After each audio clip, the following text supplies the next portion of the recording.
Good morning students. हमने अपने last lecture में पॉवर्टी कंप्लीट किया था। उसके बाद अब हमारा नेक्स्ट चैप्टर आता है एम्प्लॉयमेंट प्रॉब्लम, रोज़गार की समस्या, चैप्टर नंबर 10।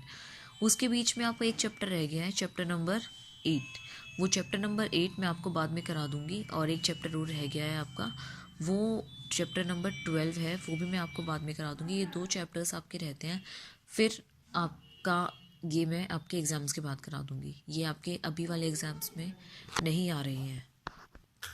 रोज़गार की समस्या, रोज़गार की समस्या का मतलब क्या है? जो लोग बेरोज़गार होते हैं वो, मतलब इसका ये है कि वो रोज़गार नहीं मिल रहा है उनको, तो ये क्या है? हमारी रोज़गार की समस्या है।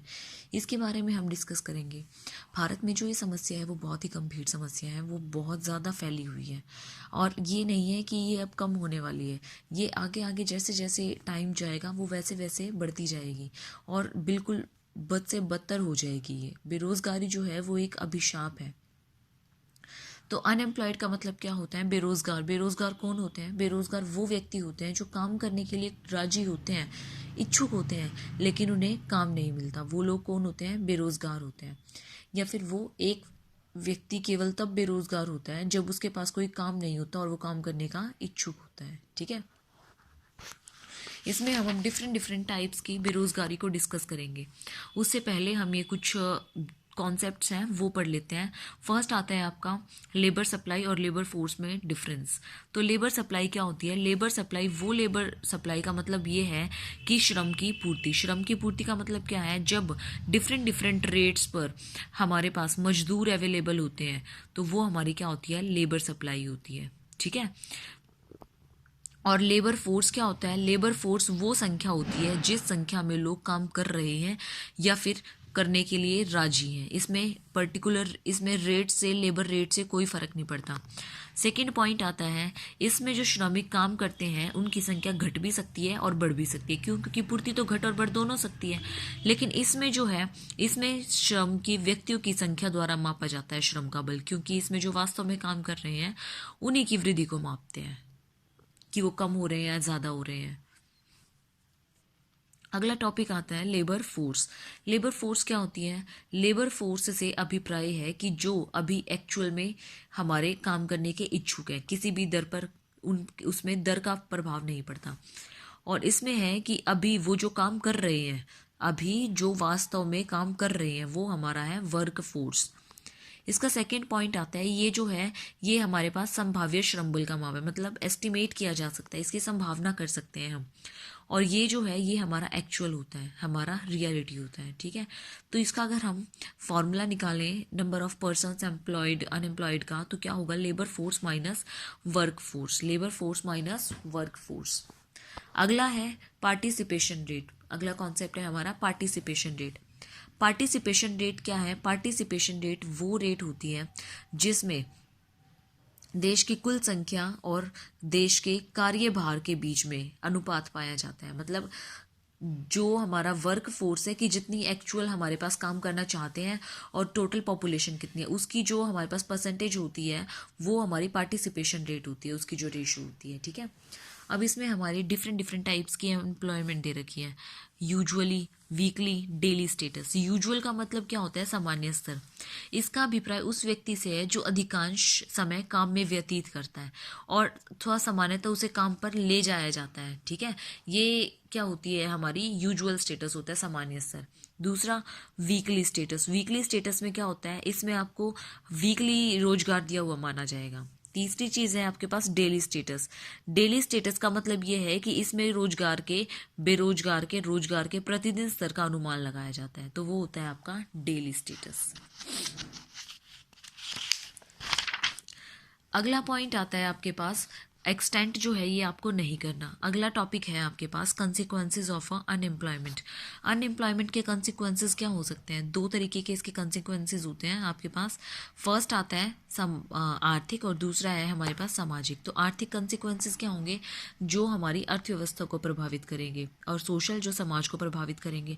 तो अर्थव्यवस्था को क्या क्या प्रभावित कर सकती है? एक तो हमारी प्रोडक्टिविटी, कैपिटल फॉर्मेशन, आउटपुट, और मैन पावर की यूटिलाइजेशन और नॉन यूटिलाइजेशन। अगर मानव शक्ति का उपयोग नहीं होता है तो देश में क्या हो जाएगा? अनएम्प्लॉयमेंट हो रहेगी, अगर हम लोगों को काम पर नहीं लगाते हैं तो क्या हो जाएगी, अनएम्प्लॉयमेंट बढ़ती जाएगी, और अनएम्प्लॉयमेंट बढ़ती जाएगी तो क्या होगा, हमारी इकोनॉमी पे बुरा असर पड़ेगा। दूसरा, लॉस ऑफ आउटपुट।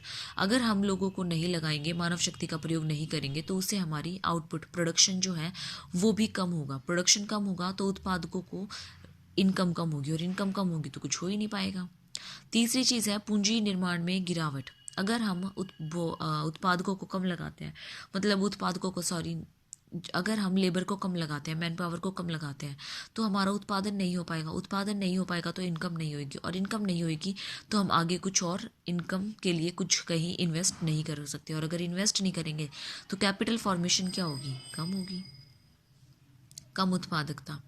कम उत्पादकता का मतलब ये है कि जो अदृश्य बेरोजगारी है, अदृश्य बेरोजगारी मतलब जो कृषि क्षेत्र में जो बहुत ज़्यादा है, उसमें जो अगर वहाँ पे अगर उत्पादकता का, निम्न उत्पादकता का अर्थ है अगर हमने फ्यूचर के लिए वहाँ से सरप्लस की प्राप्ति नहीं की, वहाँ पे ही हम डिक्लाइन होते गए, तो हमारे पास क्या रह जाएगा, पीछे हो जाएंगे हम और भी ज़्यादा।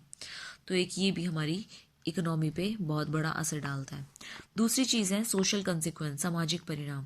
सामाजिक परिणाम क्या होगा इससे, बेरोजगारी होगी तो स्टैंडर्ड ऑफ लिविंग कम हो जाएगा। दूसरी चीज़ ग्रेटर इनइक्वालिटी, जो छोटे और बड़े, या फिर ये कह लो कि हाई क्लास और लोअर क्लास में जो डिफरेंस है वो और भी ज़्यादा हो जाएगा। तीसरी चीज़ सामाजिक अशांति, मतलब एक दूसरे को मारने पीटने, मारने कटने के लिए तैयार होंगे, पैसों के, थोड़े थोड़े पैसों के लिए डेली चोरी डकैतियाँ होंगी, जिससे सोशल एंड अनरेस्ट होगा, मतलब सोशली अशांति होगी। चौथी चीज़ है क्लास स्ट्रगल। क्लास स्ट्रगल का मतलब है बेरोजगारी समाज को है और नहीं है, हैव और हैव्स एंड हैव्स नॉट में बांटती है। मतलब इसमें एक अलग सा ही संघर्ष, इसमें क्लासेस का संघर्ष शुरू हो जाता है। अब ऊपर वाले में हमने ग्रेटर अनइक्वालिटी लिखी थी कि हमारी इनइक्वालिटी का मतलब वहाँ पे क्लास से भी आ सकता है आपका, लेकिन यहाँ पे इन्होंने क्लास का एक अलग से पॉइंट दे दिया है, तो आप इनकम से देख सकते हो कि वहाँ पे इनकी जो इनकम है वो और ज़्यादा बढ़ जाती है, और जो लो लेवल की जो इनकम है वो कम हो जाती है। ऐसे ही यहाँ पे है, जो गरीब है वो और गरीब बन जाते हैं, और जो अमीर हैं वो और अमीर बन जाते हैं। तो ये थे इसके सोशल और इकोनॉमिक कंसिक्वेंसेस।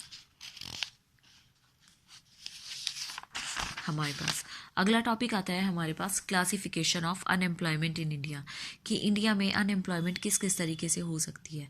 तो हमारे पास दो तरीके हैं, अर्बन एम्प्लॉयमेंट और रूरल अनएम्प्लॉयमेंट।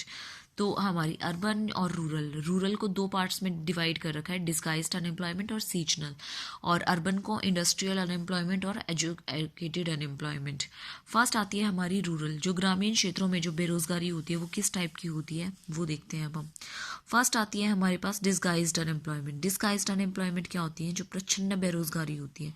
प्रच्छन्न बेरोजगारी का मतलब क्या है कि जो ऊपर से तो ये लगता है कि हाँ ये रोजगार में लगे हुए हैं, लेकिन एक्चुअल में उनको मिलता कुछ नहीं है। जो श्रमिक काम पर लगे तो हुए होते हैं, पर उन्हें क्या कुल उत्पादन में मतलब कुछ नहीं मिलता, वो अच्छे से नहीं कर पाते, कभी उन्हें काम मिल जाता है कभी नहीं मिलता है, तो वो होती है उनकी डिस्गाइज्ड अनएम्प्लॉयमेंट, जो दिखती नहीं है, अदृश्य बेरोजगारी। दूसरा पॉइंट आती है, दूसरी बेरोजगारी आती है सीजनल अनएम्प्लॉयमेंट। सीजनल अनएम्प्लॉयमेंट होती है, जैसे सपोज करो ये मोस्टली जो है वो किसानों के लिए होती है, जो किसानों के खेतों में काम करते हैं लोग, जिस मौसम में वो कृषि करते हैं और वो काटते हैं उस फसल को, तो उस मौसम में तो उनको एम्प्लॉयज़ की ज़रूरत होती है, लेबर की ज़रूरत होती है, तो उनको मिल जाता है। लेकिन जिसमें सीज़न नहीं होता तो ये क्या होते हैं, सीज़न के अकॉर्डिंग ही काम मिलता है उनको। दूसरी आती है हमारी अर्बन एम्प्लॉयमेंट। अर्बन अनएम्प्लॉयमेंट में क्या होता है, शहरी। Industrial unemployment. इंडस्ट्रियल अनएम्प्लॉयमेंट का मतलब है जो उद्योगों वगैरह में, खनिज वगैरह में, यातायात वगैरह में काम करने के इच्छुक हैं, परंतु बेरोजगारी की समस्या जनसंख्या में इतनी ज़्यादा हो गई है कि वहाँ के जो लोग गाँव से शहर में निकल कर बसने लगे हैं, शहरों में आकर बसने लगे हैं, तो उससे जो हमारी श्रमिकों की जो संख्या है वो इतनी ज़्यादा बढ़ गई है कि क्या हो रहा है, उसमें अनएम्प्लॉयमेंट होती जा रही है। बहुत कम लोग जो हैं वो खेती बाड़ी में रह गए हैं, तो इसलिए बहुत कम लोगों को क्या मिल रहा है, रोज़गार मिल रहा है। अगला है एजुकेटेड अनएम्प्लॉयमेंट। एजुकेटेड अनएम्प्लॉयमेंट का मतलब ये है कि लोग जो हैं शिक्षित वर्गों में भी बेरोजगारी की समस्या काफ़ी है, जो जितने पढ़े हुए हैं उनको उनकी एबिलिटी और उनके टैलेंट के अकॉर्डिंग जॉब नहीं मिल रही है, तो जिस वजह से इसको क्या कहा जाता है, एजुकेटेड अनएम्प्लॉयमेंट। उनके टैलेंट के अकॉर्डिंग, उनकी एबिलिटी के अकॉर्डिंग उनको जॉब ना मिलना, तो जिसकी वजह से वो काम नहीं करते हैं। ठीक है। ये आगे कुछ और टाइप्स हैं हमारे अनएम्प्लॉयमेंट की, वो हम अपने नेक्स्ट क्लास में डिस्कस करेंगे। आई होप कि आपको ये क्लियर हो गया होगा। अगर फिर भी आपको कोई भी प्रॉब्लम आती है इस टॉपिक में या इस चैप्टर में अभी तक, आप मुझसे पूछ लेना, मैं इसको दोबारा से रिपीट कर दूँगी। Thank you students.